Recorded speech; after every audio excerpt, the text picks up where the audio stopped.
I got this lovely illustration a few months ago from Rastro, the Sunday flea market in Madrid. It introduces all the attractions in Rome with cute illustration. It reminds me of my trip to Rome with my parents last November. Well, it feels like a century ago. As I organized my footage of Rome, I decided that I could use it as a tour guide. It says here, once upon a time there was a mama wolf who adopted 2 human brothers, whose names were Romulus and Remus.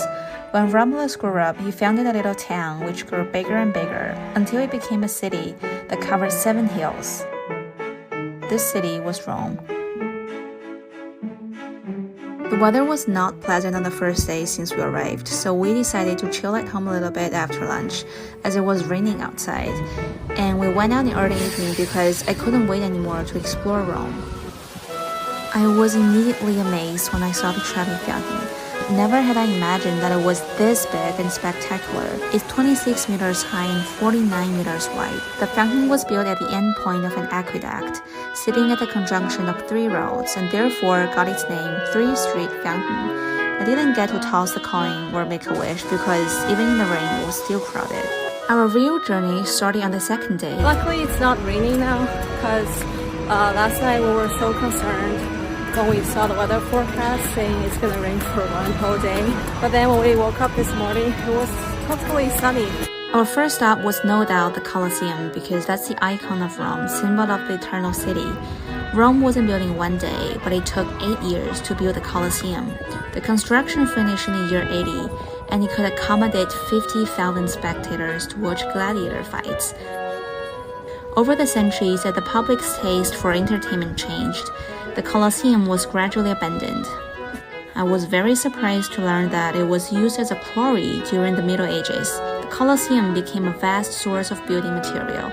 Stones, columns, marbles, all taken away for other building projects. The quarry wasn't prohibited until 18th century, which is the main reason why it has got this uneven look now. We wandered around in the Colosseum for at least 2 hours before we left for the Roman Forum.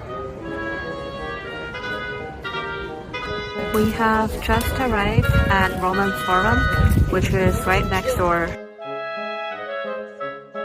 The Roman Forum was located at the center of the ancient city of Rome and at the foot of the Palatine Hill. Essentially, the forum served as a market, and over time, public affairs such as elections, public speeches, criminal trials, social gatherings, religious ceremonies, etc. were all held in this area. As it became more functional, the forum itself also developed and expanded. It was full of temples and columns. We could only imagine how vibrant this place used to be. However, most of the ancient buildings in the Roman Forum were destroyed when the Roman Empire began to decline around 410 AD. To go to the Palatine Hill, you don't really need to exit the Roman Forum.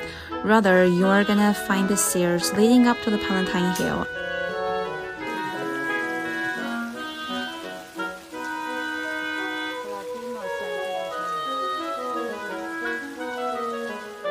There is not only a beautiful garden at the top of the hill, it's actually, in my opinion, the best spot to get a panorama view of the whole Roman Forum. An interesting fact that I learned is that the English word palace actually originates from Palatine because it was on the Palatine Hill where the Roman emperors built their houses. Now we are heading to Plaza Venetia, which is right over there.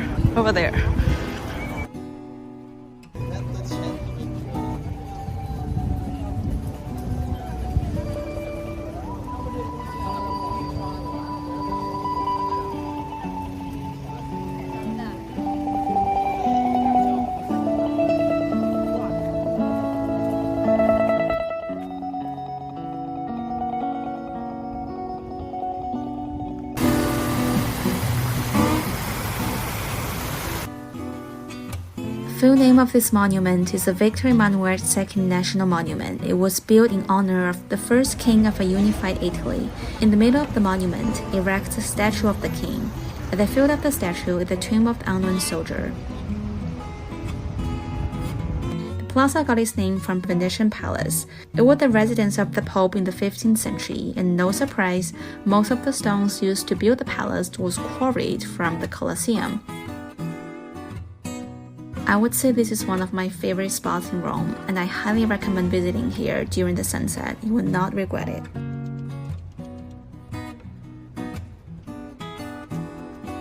I didn't do much homework about the restaurants in Rome, so I just yoked a place with very high score not far from the square.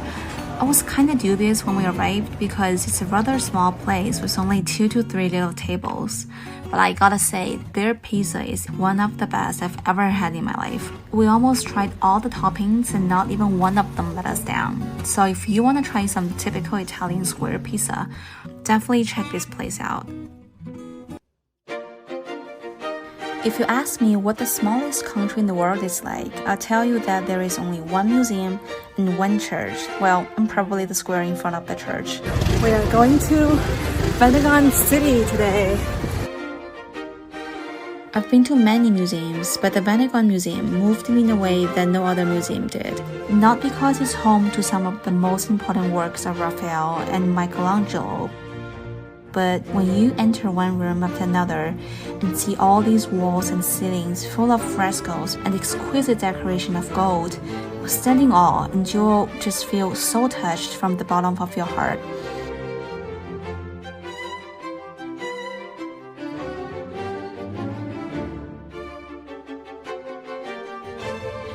We finally took some rest in the Sistine Chapel, not necessarily because we wanted to take some time to appreciate Michelangelo's Renaissance masterpiece, but if my memory serves me right, that's the only room with benches.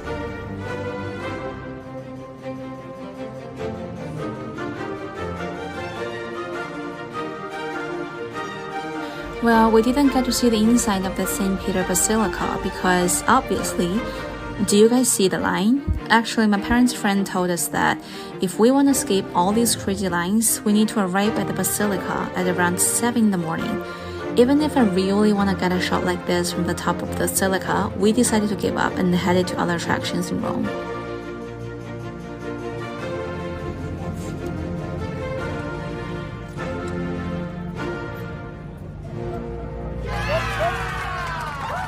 On our way back, we crossed the Tiber River near St. Andrew Castle just to take a glimpse of it.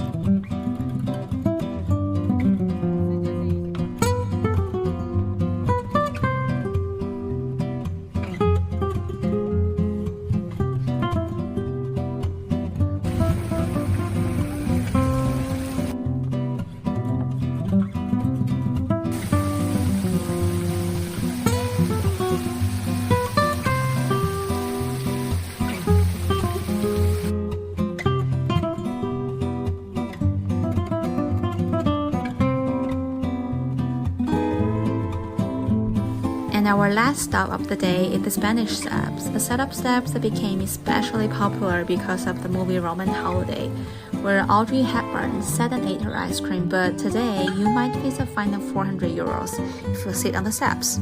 So eat your ice cream elsewhere. Oh, and by the way, speaking of ice cream, remember to go to Venchi, because that will complete your trip to Rome.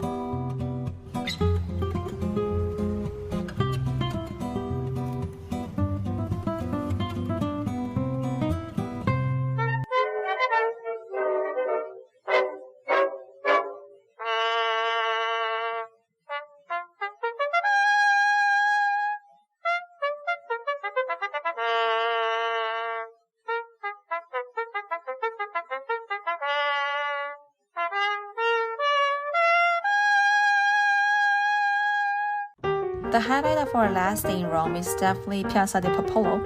Yeah, I really don't know how to read it, but it means People Square. So the best part of it is that if you climb up the little hill, you will find yourself at a perfect viewpoint called the Pincio Terrace. And if you keep walking, there is a cafe called the Cafe of Pincio, I think, where the waiters are super nice and allow you to use the bathroom for free.